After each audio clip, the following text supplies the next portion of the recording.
¿Estamos aquí? Pregunta: ¿podemos hacer una fiesta para alguien y que ese alguien no se presente? ¿Sí?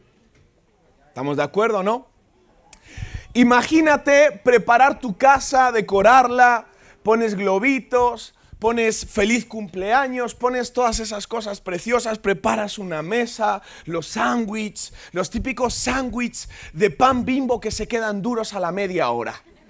Esos, los que tengo un trauma de cuando era pequeñito. A todos los cumpleaños donde iba digo, el pan está duro.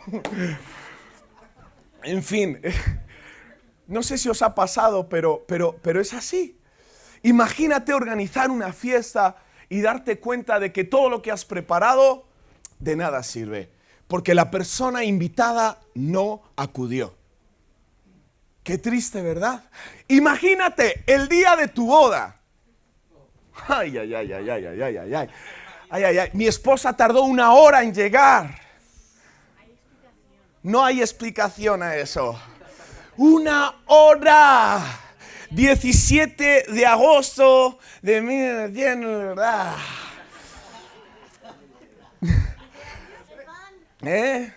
¿Por qué me meto en estos líos? Lo único que quería decir es que hacía calor. Mucho calor. En Segovia. Allí estábamos todos listos. La corbata hasta arriba, esa corbata que te ahoga, que te agarra el pescuezo así. Esa.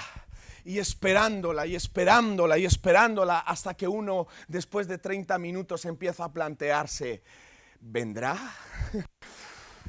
Imagínate, el pastor listo, la música lista, la fiesta lista, la mesa lista, la factura lista para el suegro, todo listo, y la esposa no se presenta. ¿De qué serviría? De nada. ¿De qué sirve una iglesia donde predicamos el evangelio, tenemos discipulado, tenemos clases que hasta sin sitio estamos, porque tenemos una iglesia que quiere formar? Si quieres saber más del Señor, amén, aleluya. ¿De qué sirve todo eso si Jesús no está aquí? De nada. La esencia de la religión, en algo que tristemente la iglesia moderna cae y cae y cae y cae. Y hoy quiero hablar de esa iglesia. Conocemos todos ese versículo donde se nos ha proclamado que Jesucristo volverá y Él vendrá a buscar su esposa, su iglesia. Una iglesia, dice, sin mancha, una iglesia sin arruga. Una iglesia que está lista, como esa esposa que se pone su vestido tan bonito, tan blanco, tan caro, diría también, esa esposa.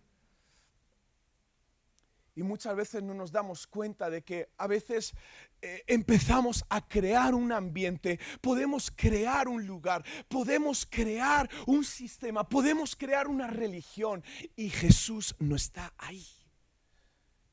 ¡Qué pena! ¡Qué pena tanta inversión! ¡Qué pena tanto tiempo invertido! ¡Qué pena tanto activismo! ¡Qué pena no tener tiempo ni para la mujer, ni para el hijo, ni para nada! Porque caemos en un activismo y Jesús no está ahí. ¡Qué pena! ¡Qué pena dar nuestra economía con todo el cariño del mundo! ¡Qué pena! ¡Qué pena de restringir mis restaurantes por darle al Señor y Jesús no está ahí! ¡Qué pena! ¡Qué pena! Venir cada domingo a la iglesia en vez de quedarme durmiendo. Y Jesús no está ahí. ¡Qué pena! Quiero leer con vosotros Juan, capítulo 4.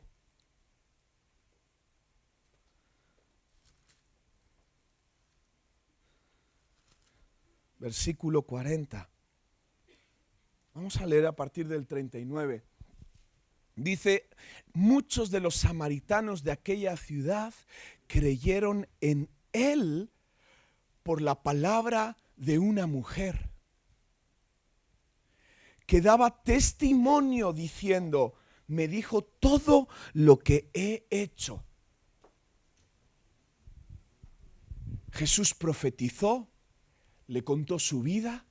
Esa mujer fue transformada, llena del Espíritu Santo y testificaba lo que Jesús había hecho. Y algunos samaritanos dieron su vida a Jesús. Pero fíjate lo que dice aquí. Versículo 40. Entonces vinieron los samaritanos a él y le rogaron, di conmigo, le rogaron que se quedase con ellos. Y se quedó allí 2 días. Y creyeron muchos más por la palabra de él.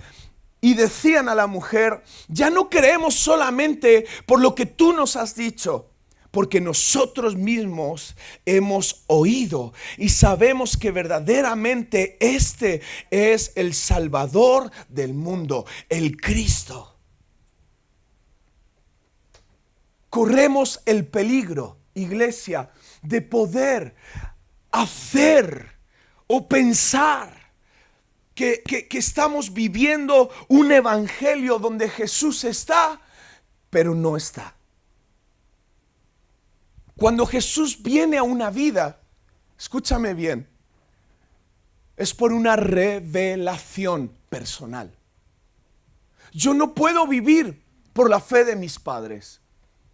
Yo no puedo vivir el evangelio porque sienta que me siento bien los domingos, que en el momento de la alabanza, no sé, sentí un pequeño cosquilleo, he sentido que mis pelos se ponían, los calvitos se nos ponían para arriba y no podemos basar nuestra fe en eso.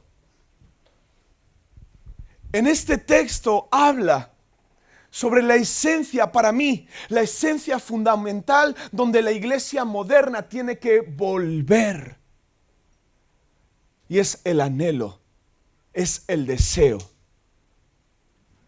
de que Jesucristo se quede con nosotros. Hoy contamos el éxito de las iglesias por el número. Hoy contamos el éxito de las iglesias por la economía de una iglesia, cuando realmente no tiene absolutamente nada que ver con el éxito según el corazón de Dios. Y ahora vamos a ver algunos textos. El Espíritu Santo dice en Hechos que de repente vino sobre un lugar donde había apenas 120 personas, un poquito más de los que estamos aquí. Jesucristo, podemos ver que Él eligió a tan solo 12 hombres. Y vaya hombres. Si tú te pones a estudiar la vida de esos hombres que fueron llamados por Jesús, yo estoy seguro que ninguno de los que estamos aquí habríamos dado nada por ellos. Había radicalistas, había cobradores de impuestos, ladrones, ahí había de todo. Hermanos, tenemos que volver a la esencia. Jesucristo, quédate conmigo. Jesucristo, eres tú en mí. Eres tú en mí. ¿Cuántas veces le hemos dicho a Dios, Señor, quédate con nosotros? Quédate con nosotros, porque sabes que cuando tú le dices a Jesús, quédate conmigo, y Él se queda contigo, lo que empieza a producir en tu vida y en mi vida es lo que leemos en el versículo 42.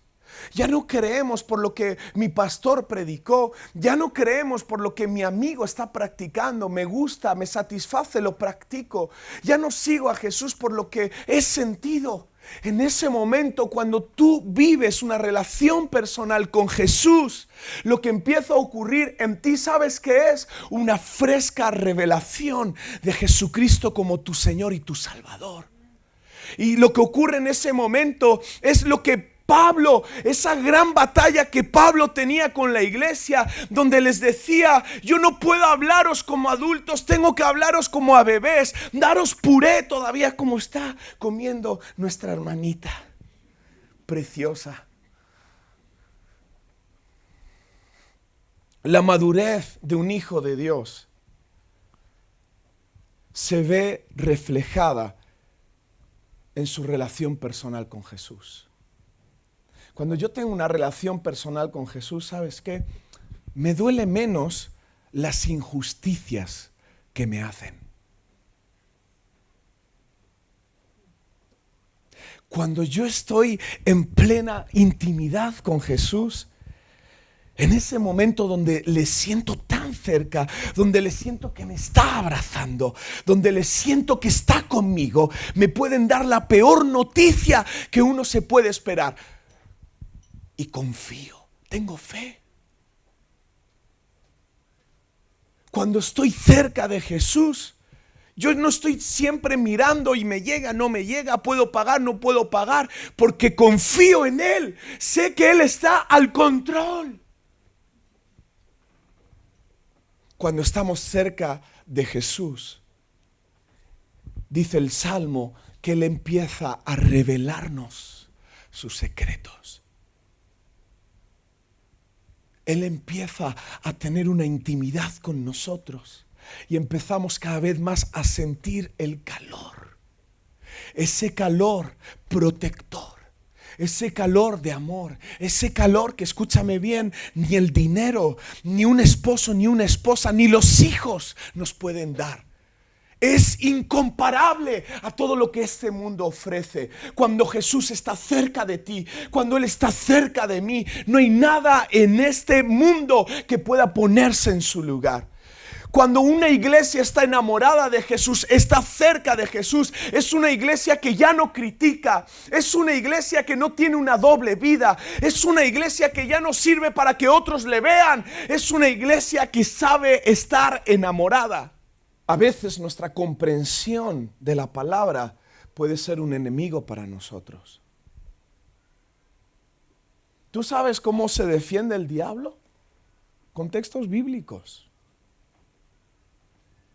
Jesús, cuando fue tentado, ¿sabes lo que el diablo utilizó para tentarle?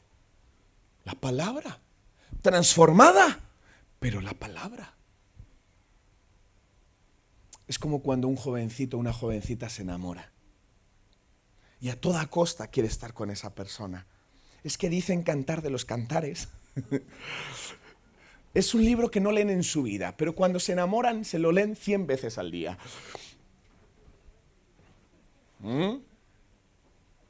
Y cuando empiezan y tus pechos son como, tranquilo, las gacelas y los montes y tranquilo, ¿eh?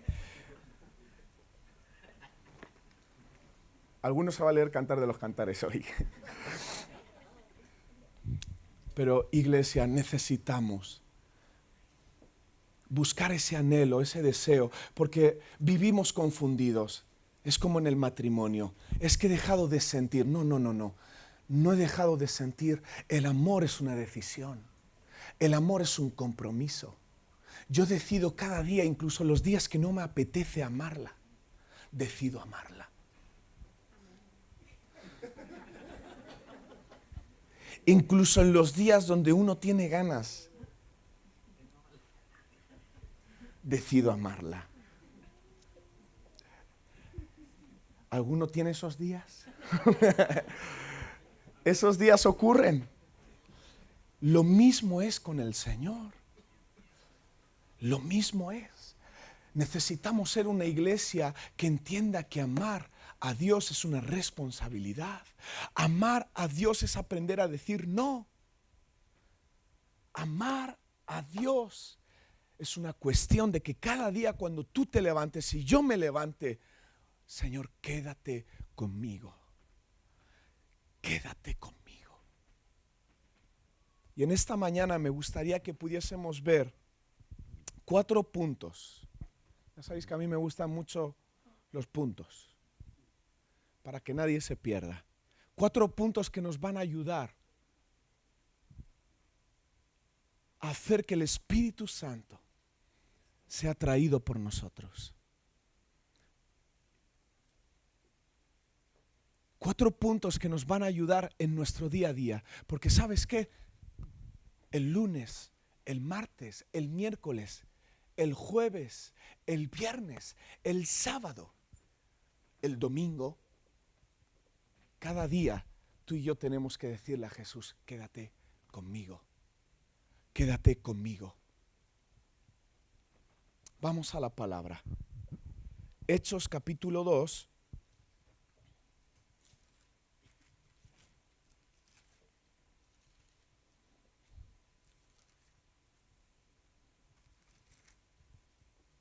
Versículo 1 y 2. Dice, cuando llegó el día de Pentecostés, estaban, ¿cómo estaban? Unánimes juntos. Qué curioso poner dos palabras que muchas veces solemos equivocar, porque le damos la misma importancia a la una como a la otra, pero no significan lo mismo. ¿Podemos estar juntos pero separados? ¿Un matrimonio puede estar junto pero divorciado emocionalmente? ¿Podemos estar juntos en la misma casa pero nuestros hijos estar completamente desligados de los padres? Sí. Por lo tanto, estar juntos solamente es una parte de lo que significa unánimes. La palabra unánimes viene de homotumadom, y muchos han oído hablar de esta palabra homotumadom. Los que hayáis estado en retiros con Vicente Fernández, le encanta esta palabra, homotumadom. Suegro, Dios te bendiga. Pero Dios me hablaba sobre este punto, y fíjate, la palabra homotumadom significa estar juntos, pero tener una misma dirección, y eso llevarnos hacia una acción. Repito, homotumadom significa estar juntos hacia una misma dirección, y esa dirección nos mete en una acción. ¿Sí habéis entendido? Sencillo, sencillo. Un matrimonio necesita estar en homotumadom. Unos padres de familia necesitan estar en el homotumadom. Tú en tu iglesia necesitas estar en el homotumadom con tu iglesia. ¿Sabes por qué? Porque no hay nada peor que estar en la misma familia y que cada uno tenga una dirección diferente. Ese es el gran consejo que leemos de no os unáis a un yugo desigual. ¿Por qué? Porque el vínculo, el poder del homotumadom es quebrantado cuando nos unimos a un yugo desigual. Porque el homotumadom significa accionados hacia una misma dirección, con un mismo corazón. ¿Me seguís? ¿Es un poquito complicado? No. Fácil de entender. Por eso, cuando yo empiezo a tener raíces en una familia espiritual, es necesario que yo sepa cuál es el corazón de la iglesia, que yo conozca cuál es la visión de la iglesia y que yo esté dispuesto a accionar mi vida hacia lo que Dios nos ha puesto como visión y como propósito en esta familia. ¿Me seguís? Una de las cosas más terribles que puede ocurrirle a una iglesia es una división. Es una de las cosas más dolorosas.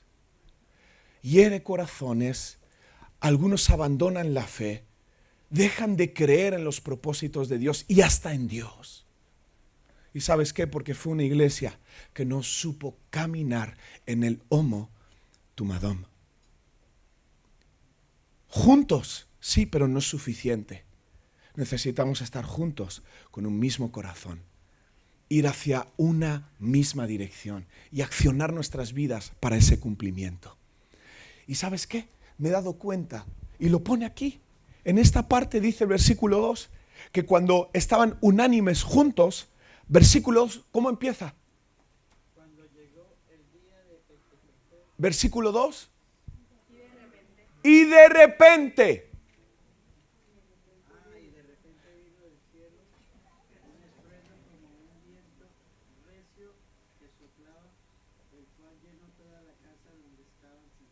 Qué interesante.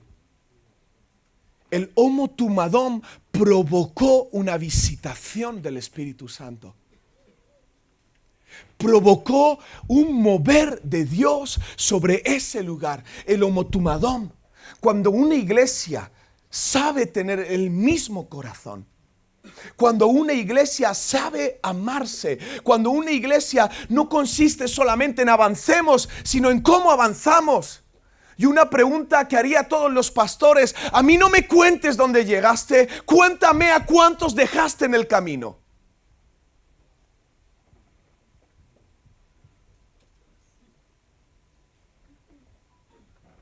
Mi esposa y yo soy acelerador, ella es freno. Mi vida es acelerar y su vida es frenar. Y nosotros vamos así. Ya hemos aprendido a cada uno su momento. Cada uno su momento.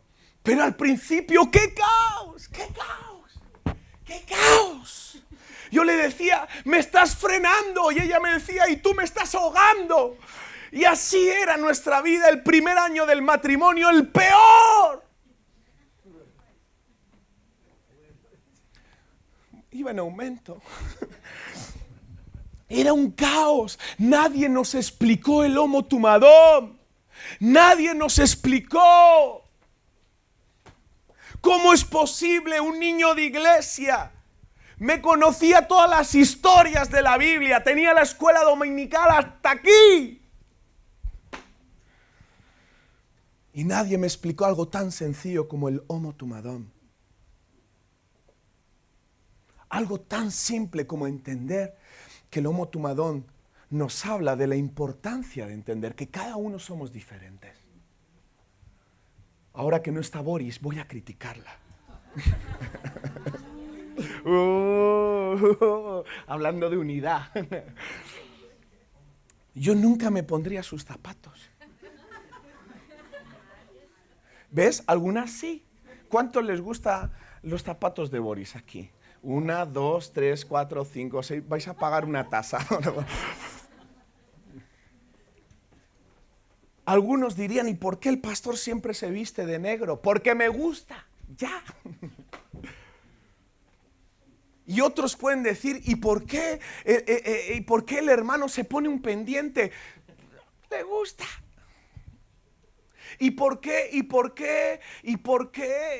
me estoy quedando calvo? Porque así es. El estrés. ¿No te pasa? ¿No te pasa? Que nos no, lo del calvo. No, yo ya veo. No, hombre. ¿No te pasa que a veces tienes esa curiosidad de sacar el tema? Decir: ¿viste a la hermana? Hoy trajo el abrigo de leopardo. ¿No te pasa? ¿No te pasa decir: pobre Pachus?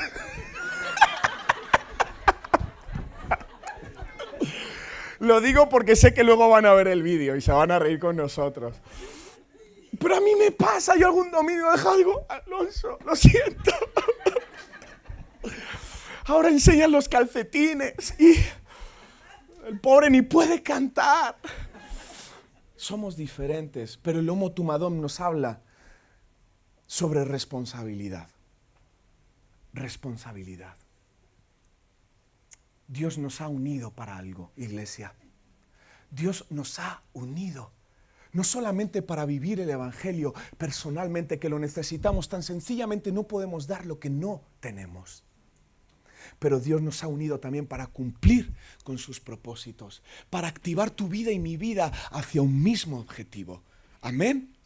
Punto número 2. Hechos capítulo 1, versículo 14.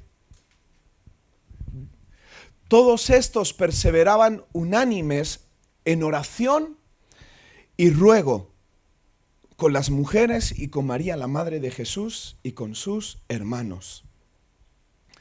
Una vida de oración. Tú puedes encontrar en los evangelios cuántas veces está marcado que Jesús se apartaba para orar.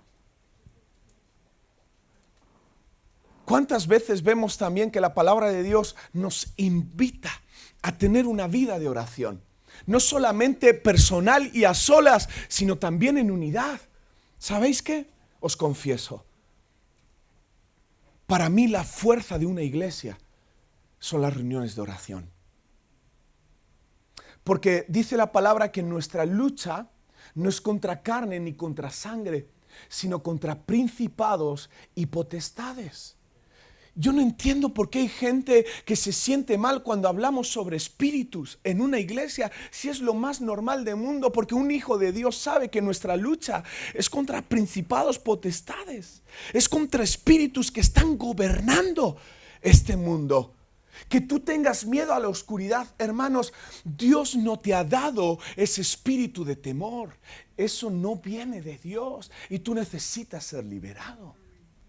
Cuando uno se siente continuamente atraído hacia la sexualidad, la pornografía, hacia todo ese tipo de cosas, hermanos, es tan sencillo como que tú necesitas ser liberado de un espíritu. ¡Ay, tengo un demonio! ¡Oh, tranquilo! No vamos a poner tu foto en la entrada. ¡Cuidado!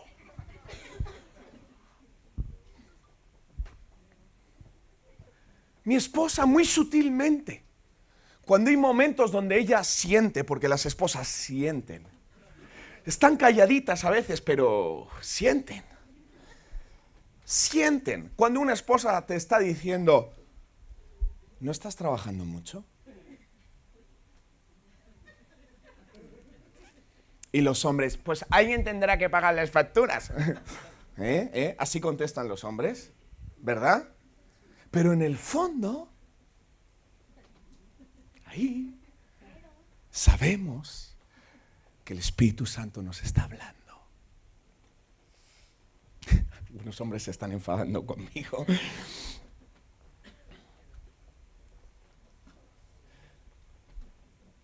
Es importante que entendamos algo, iglesia. Nuestra vida de oración va a determinar nuestro futuro.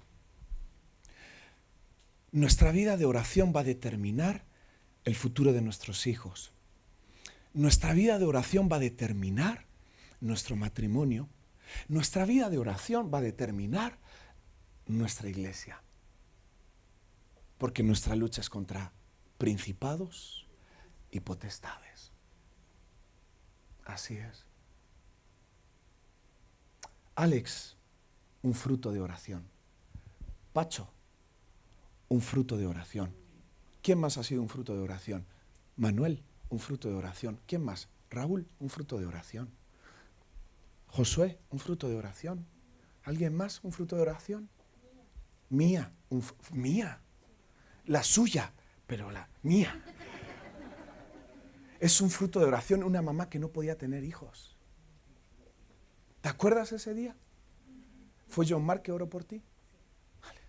Quería haber sido yo. ¿Fue John Mark? No fue John Mark, fue el Espíritu Santo que usó a John Mark. Pero mía es el fruto de una oración.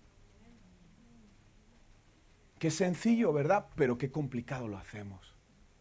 Qué complicado. Tantas veces que nos peleamos con nuestros hijos. Rebelde, y estoy encerrado, 5 meses sin salir y le quitamos todo al niño desnudito, lo dejamos. Pero no oramos por él. No oramos por él. No oramos por él. La oración. La oración. Yo soy fruto de oración. Yo me acuerdo, mi mamá, yo creo que es el único recuerdo así más, porque olvido todo. Pero eso no se me olvida. Todas las noches mi mamá se sentaba a orar por mí. Todas. Lunes, martes, miércoles, jueves, viernes, sábado. Todas. Algunas me asustaba y no podía dormir en toda la noche. Porque era un poquito brutita sacando demonios. ¡Fuera del nombre de Jesús! Digo, mamá, un poquito de calma.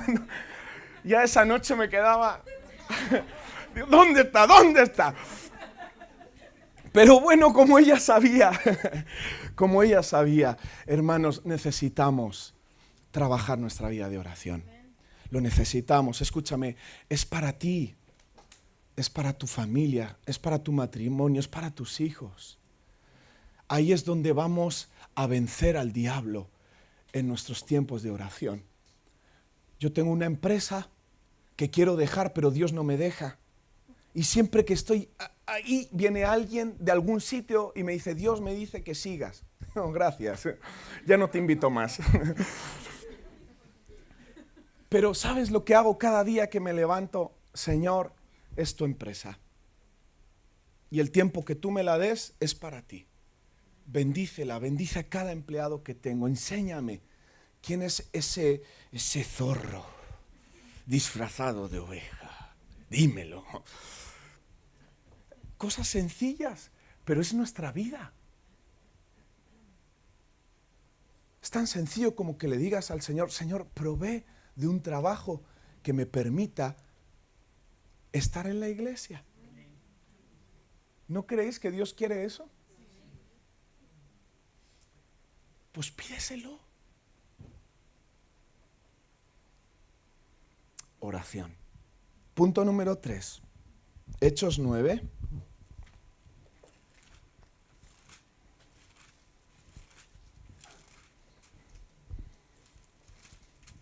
Versículo 31.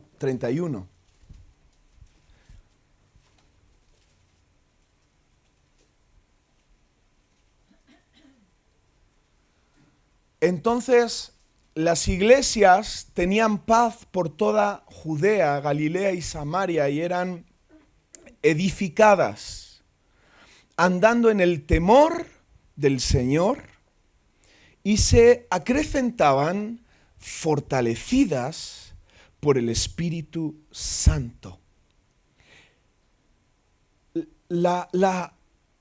El resultado para obtener una iglesia fortalecida, una vida fortalecida por el Espíritu Santo, nos dice este versículo que esa iglesia andaba en el temor del Señor.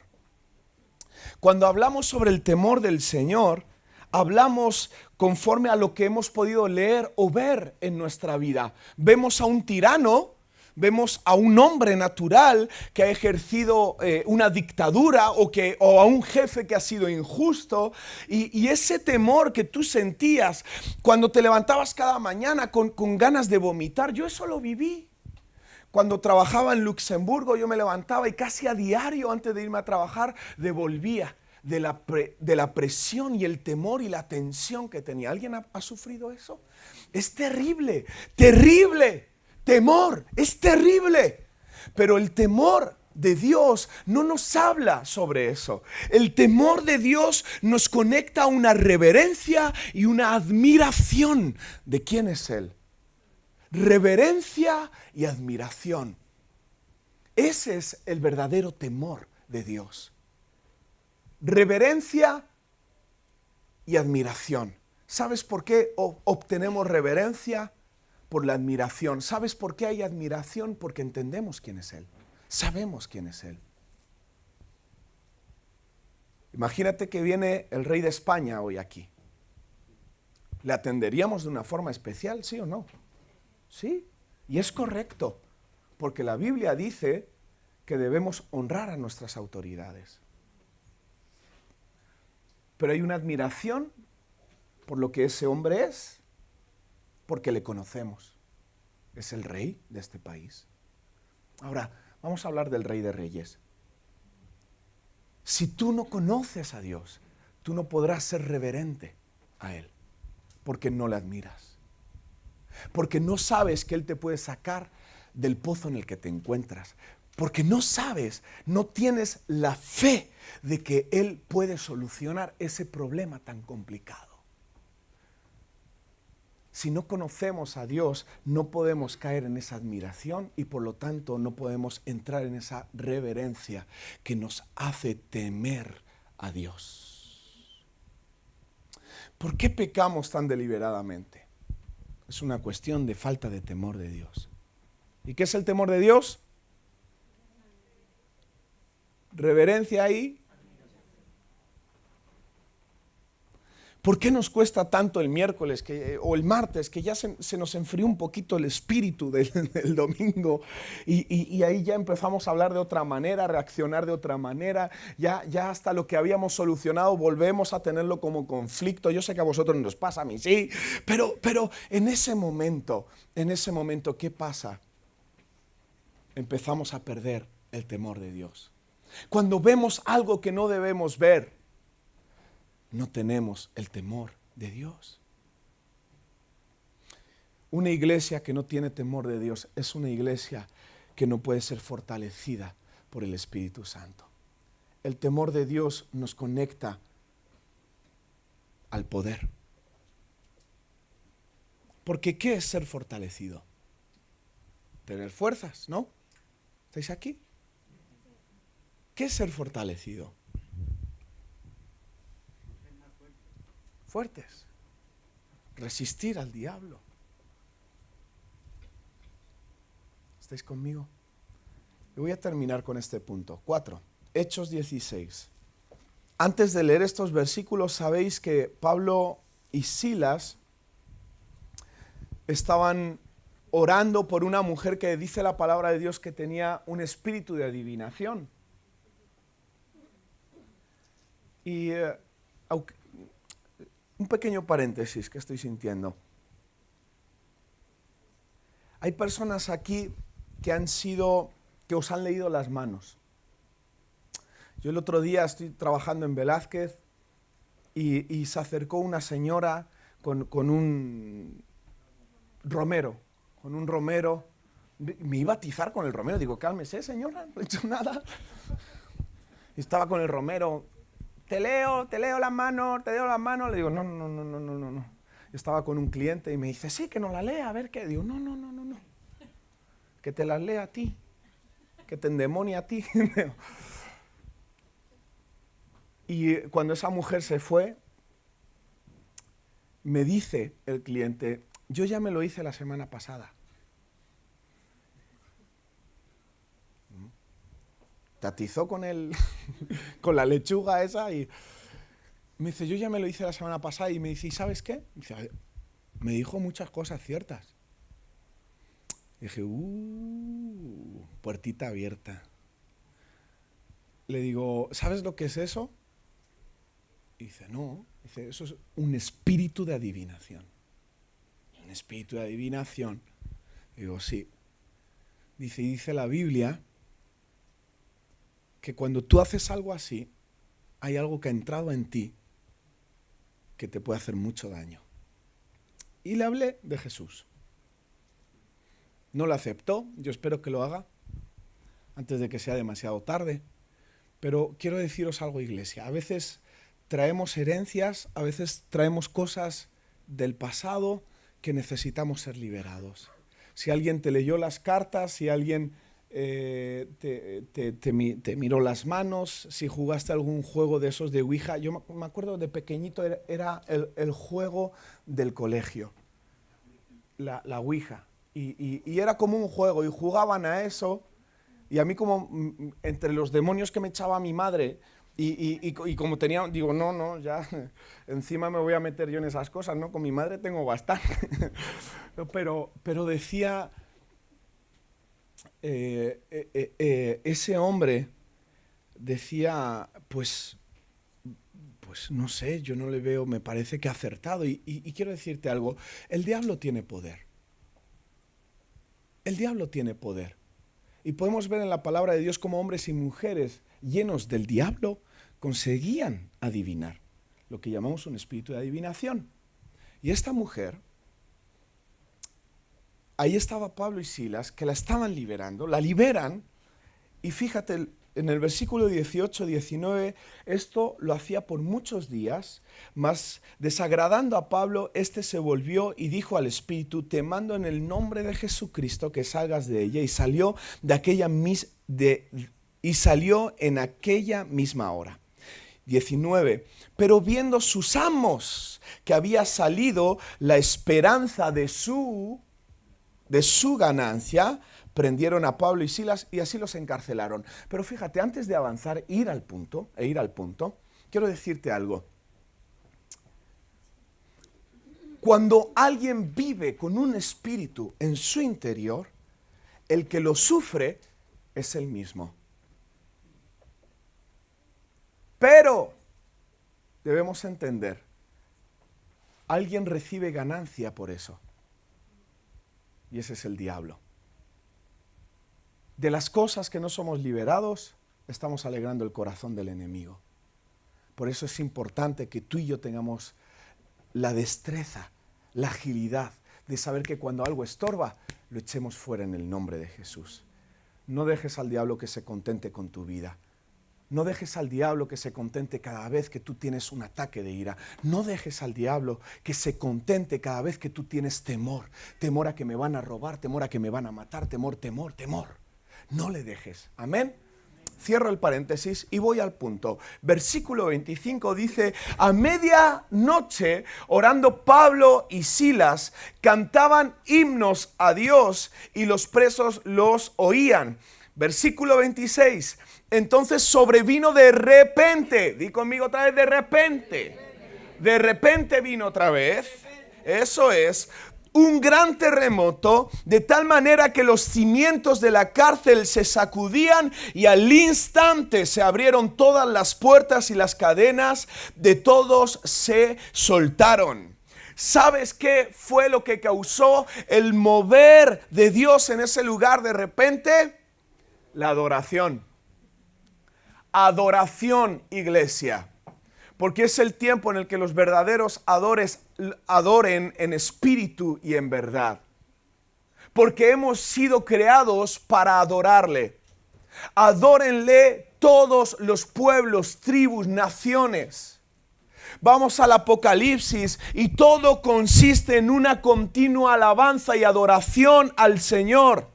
Una iglesia que no sabe alabar y que no sabe adorar es una iglesia que no vive en el de repente de Dios. Es una iglesia que no adquiere poder de Dios, porque el Espíritu Santo le encanta moverse en un pueblo que sabe adorar al Señor. Ahora, déjame decirte algo sobre la adoración antes de terminar. La adoración no es que Diego suba aquí y que empiece a animarnos y vamos, iglesia, y dale, y ahora levanta tus manos, y ahora da aplausos, y ahora... No. A veces el que se pone aquí tiene como una batalla. Ahí estamos y empuja, y empuja, y empuja, y empuja. ¿Sabes qué? Un pueblo que adora al Señor, que sabe adorar al Señor, no hace falta decirle, ahora levanta tus manos, ahora aplaude, ahora danza un poquito para el Señor. Ayer en la juerga, chunda, chunda, chunda, pero aquí, ¿qué? ¿Me explico? Aquí tienen vergüenza, pero allí son unos sinvergüenzas. ¿Me explico? Nuestra vida de adoración atrae poder de Dios. Atrae poder de Dios. Ay, es que no sé cantar. Da igual. Hay hermanas que tienen una voz, pero son adoradoras. ¡Jesús! Y te digo que Jesús está ahí. Ahora no la subiremos aquí, pero eso es adoración. Se dejan la garganta. Y dice, ¿y por qué tanto? ¿Y por qué tanto? ¿Y tú por qué tanto meneo cuando ibas a la discoteca antes? ¿Por qué? Ay, porque me lo pasaba. Pues pásatelo así de bien en la presencia de Dios. Debemos ser un pueblo que cambie su forma de vivir el Evangelio. Recordar, estamos hablando en esta mañana de cómo hacer que el Espíritu Santo se sienta atraído. Cómo hacer que Jesús se quede con nosotros. No estamos aquí para fabricar nada. Estamos aquí para sencillamente vivir los fundamentos de la palabra de Dios. ¿Cuál fue el primer punto? Homotumadón, unidos, mismo corazón, accionados. Segundo punto, oración. Ahí es donde vamos a vencer al diablo. No son tus acciones, no es tu sabiduría, no son los años que tú tengas. Es la oración. Tercer punto. Temor de Dios. Temor de Dios. ¿Qué es el temor de Dios? Reverencia y admiración. Y cuarto, adoración. Escúchame, la próxima vez que vengas a este lugar y empiece ese tiempo de adoración a Dios, despeínate. Las hermanas que se traen esos tacones altos, altos, altos, altos, altos, que entran tan guapas y tan qué bonito, pero tráete unos buenos calcetines cuando empiece la alabanza y danza para el Señor. Gimnasio gratis. A veces algunos hermanos que se visten tan guapos, tan, quítate la chaqueta y la corbata y danza para el Señor. Porque ¿sabes qué? Alguien te está observando. Alguien te está observando. Yo a mis hijos voy a ganar más que ellos vean cómo adoro al Señor que estar explicándoles en casa cómo tienen que hacerlo. ¿Cómo es ese dicho? ¿Una acción vale más que 1000 palabras? No. ¿Sí? Un acto, bueno, una acción. Y es cierto, ¿eh? Es cierto. Así que, iglesia, perseveremos en los fundamentos de la palabra, porque ahí es donde estamos haciendo que Jesucristo se quede con nosotros. Amén.